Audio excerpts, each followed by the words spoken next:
Lorsque vous vous connectez à votre back-office pour la boutique PrestaShop que vous gérez, vous arrivez sur la page par défaut qui est le tableau de bord. Donc comme le nom l'indique, le tableau de bord, ça va vous donner un aperçu de l'ensemble de l'activité qui se passe sur votre site dans une période donnée. Donc en fait, vous avez la possibilité de filtrer. Vous pouvez filtrer par rapport au jour, par rapport au mois, à l'année ou aux périodes précédentes. Alors là, je suis sur une boutique neuve sur laquelle il n'y a pas de données. Donc du coup, ce que je vais faire, c'est activer le mode démo ici, qui va ajouter des données d'exemple, ce qui va nous permettre de voir un peu plus en détail à quoi ressemble donc ce tableau de bord. Donc comme je vous l'ai dit, vous avez le filtre avec des filtres préconfigurés, mais vous avez également la possibilité de spécifier manuellement une date. Par exemple, je veux les données de 2021 décembre jusqu'à décembre 2023, je clique sur enregistrer, et là ça va me donner, ça va me filtrer par rapport à ce que j'ai indiqué ici.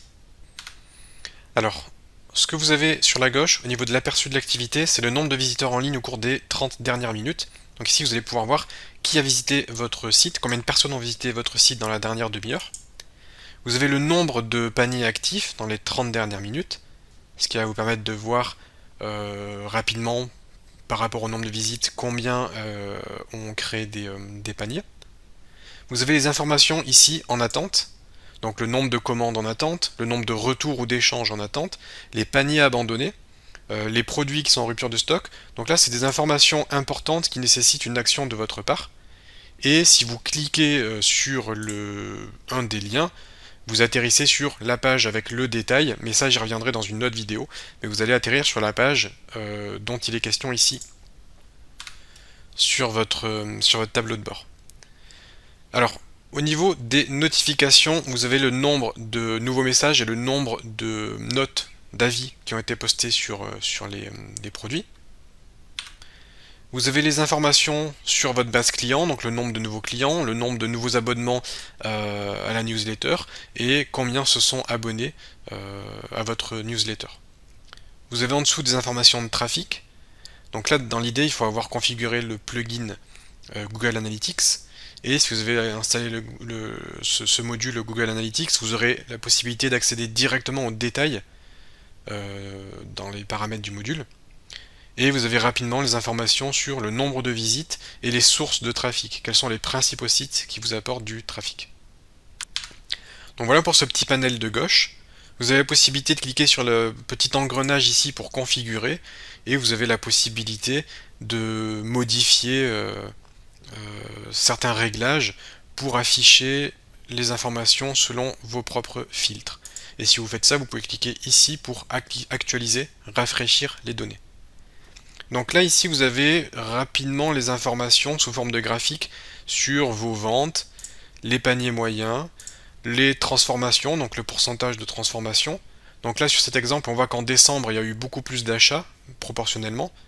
Au lieu d'être à 1% de transformation, on est à 2%, ce qui correspond aux périodes de fête, ce qui est normal. Vous avez les informations de trafic. On a la possibilité dans notre filtre de cliquer sur comparer avec, par exemple, la période précédente, pour justement comparer par rapport à l'année passée. Et si je regarde les ventes, par exemple, de février, on voit que j'ai eu une chute de 38% du chiffre d'affaires. Par contre, en janvier, par rapport à l'année précédente, il y a eu plus 19,83% de mieux. Donc vous avez la possibilité de comparer avec l'année précédente pour voir si vos objectifs ont été atteints cette année ou pas. Ensuite, vous avez les produits et les ventes. Donc, sur cette partie-là, vous allez pouvoir visualiser les dernières commandes. Donc vous pouvez voir le client, le nombre de produits commandés, le panier, la date. Vous avez la possibilité de cliquer sur la loupe pour accéder aux détails de la commande. Vous pourrez visualiser les meilleures ventes pour savoir quels sont les produits les plus vendus, ce qui est une information assez importante pour savoir quelle catégorie plaît le plus à vos clients, pour justement peut-être ajouter des produits similaires, ou vous pouvez faire du cross-selling. Si par exemple votre meilleure vente c'est un lecteur MP3, vous pouvez vendre des écouteurs pour augmenter un petit peu le panier moyen. Voilà, ça c'est un exemple.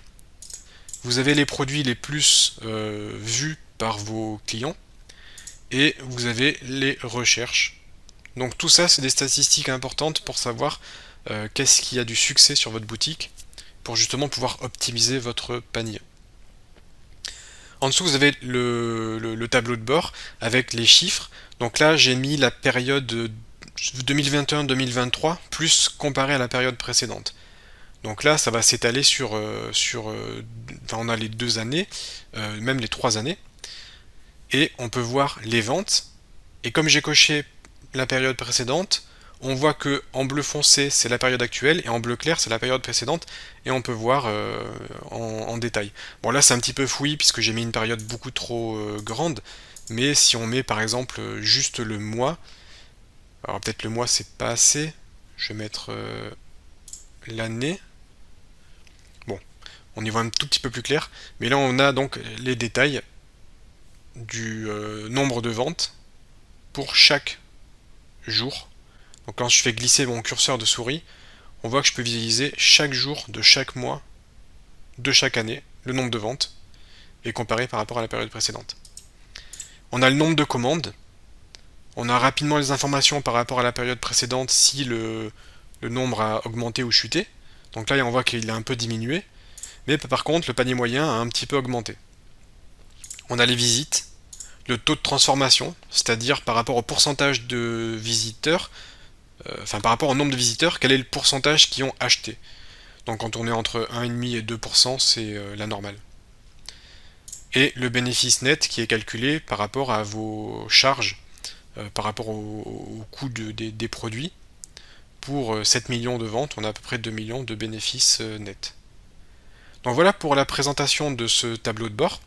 C'est très utile puisque vous avez vraiment les informations essentielles sur l'état de santé de votre activité, et vous avez des raccourcis ici rapides avec les actions que vous devez faire dans la journée. Quand vous arrivez le matin au travail, que vous vous connectez, vous avez ici les principales actions que vous devez traiter pour répondre donc à la demande de l'ensemble de vos clients.